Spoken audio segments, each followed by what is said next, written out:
ఓం ఆంజనేయాయ నమః. ఓం వాయుపుత్రాయ నమః.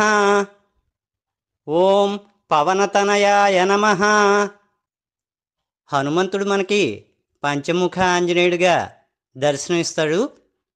హనుమంతుడు ఒక మహిమాన్వితమైన వానరుడు కాబట్టి ఈయన్ను మారుతి అని పిలుస్తారు.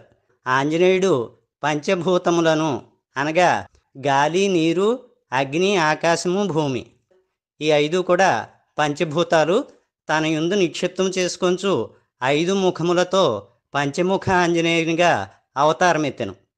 వాటిలో తూర్పు ముఖంగా ఆంజనేయుని అవతారం అంటే వానరముఖం, దక్షిణముఖంగా ఉగ్ర నారసింహ అవతారం అంటే సింహం ముఖం, పశ్చిమ ముఖంగా గరుత్మంతుని అవతారం అంటే గరుడుడి ముఖం, ఉత్తర దిశగా వరాహ అవతారం అంటే పంది ముఖం, ఊర్ధ్వ దిశగా అంటే పైకి హయగ్రీవ అవతారం అంటే గుర్రం ముఖంతో తుంబూర్ని అవతారం. ఈ 5 కూడా పంచముఖాంజనేయుని యొక్క ముఖాలు.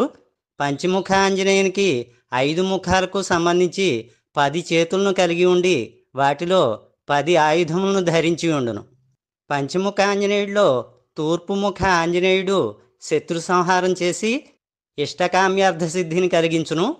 దక్షిణముఖ ఉగ్ర నారసింహాంజనేయుడు భూత ప్రేతములను నశింపచేసి అభీష్ట సిద్ధిని కలిగించును. పశ్చిమముఖ గరుడముఖ ఆంజనేయుడు సర్వ విఘ్నములను నివారించి సకల సౌభాగ్యములను కలిగించును. ఉత్తరముఖ వరాహముఖ ఆంజనేయుడు సకల సంపదలను ధనమును ప్రసాదించును.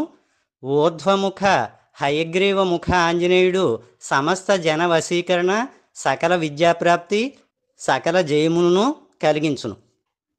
ఓం హయగ్రీవముఖాయ నమః.